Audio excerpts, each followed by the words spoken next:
The Western world is building up to Halloween. Shops are full of scary masks, and children are preparing for trick-or-treating. But what is Halloween, and what does the Bible have to say about it? Hello, I'm Matt Davies, joining you for this week's Bible in the News. The name Halloween is actually a contraction of the words All Hallows Eve. A hallow is an ancient English word for saint. Halloween, then, is actually the eve of All Saints' Day, or Hallow Mass, which takes place on November the 1st. It actually marks the start of a 3-day observance called All Hallowtide, a time which churches dedicate to remembering the dead, including saints or hallows. It is thought that the present date of Hallowmass was probably established by Pope Gregory III in the middle of the 7th century. According to the Catholic Online, quote, All Saints' Day is a solemn, holy day of the Catholic Church celebrated annually on November the 1st. The day is dedicated to the saints of the Church, that is, all those who have attained heaven. It should not be confused with All Souls' Day, which is observed on November the 2nd, and is dedicated to those who have died and not yet reached heaven. End quote.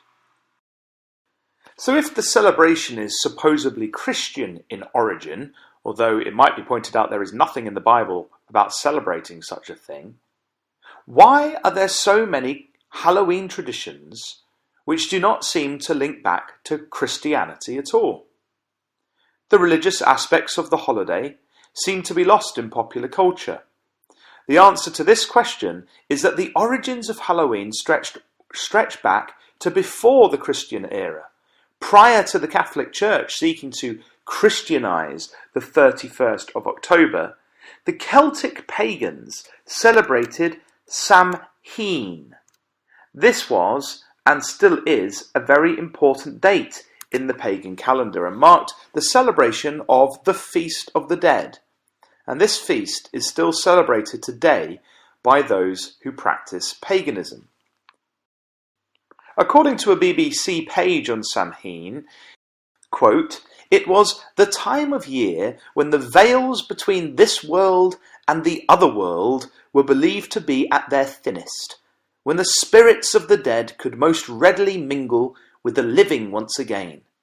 To celebrate Samhain, the Druids built huge sacred bonfires, and people brought harvest food and sacrificed animals to share a communal dinner in celebration of the festival.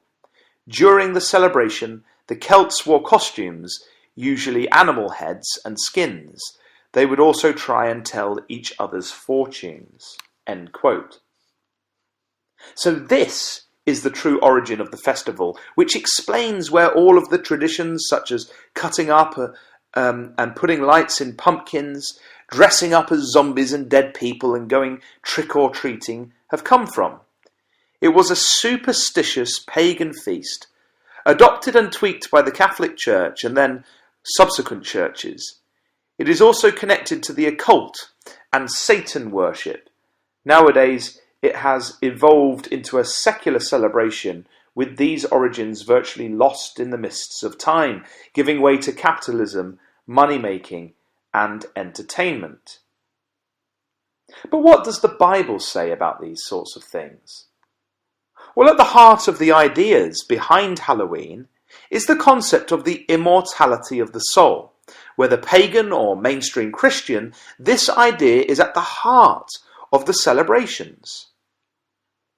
The basic concept is that when someone dies, their soul lives on as a spirit to live in the afterlife, and it is these spirits who are honoured, celebrated, feared, and remembered at Halloween. However, this idea is not found in the Bible. In fact, the Bible plainly speaks of the dead being completely unconscious. For example, in Ecclesiastes chapter 9, we read, For the living know that they shall die, but the dead know not anything. In Psalm 146, we are told to put not our trust in princes, nor in the Son of Man, in whom there is no help. His breath goeth forth, he returneth to his earth, in that very day his thoughts perish. And finally, in Isaiah chapter 38, we read, For the grave cannot praise thee, death cannot celebrate thee, they that go down into the pit cannot hope for thy truth, the living, he shall praise thee. Teach that death is a punishment for sin. It is the end of life. The soul is not immortal. And there are further passages which we could turn to show this. For example, in Ezekiel chapter 18 and verse 4, we read that the soul that sinneth, it shall die. So souls cannot be immortal if they die. In Psalm 78, he made a way to his anger. He spared not their soul from death.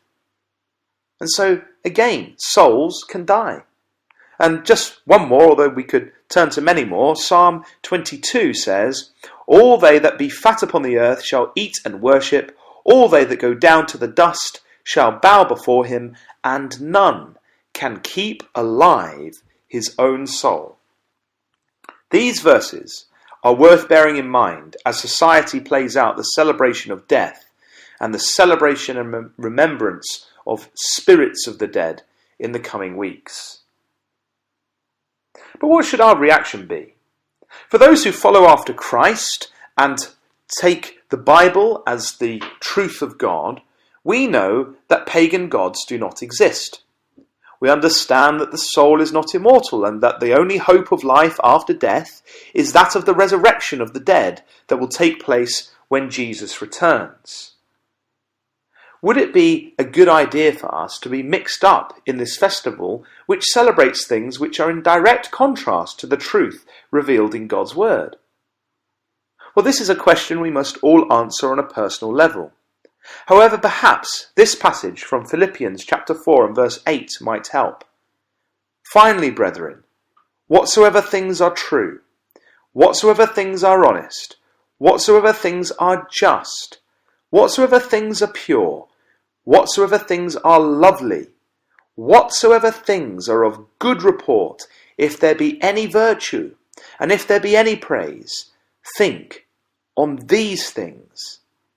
This has been Matt Davies joining you for the Bible in the News.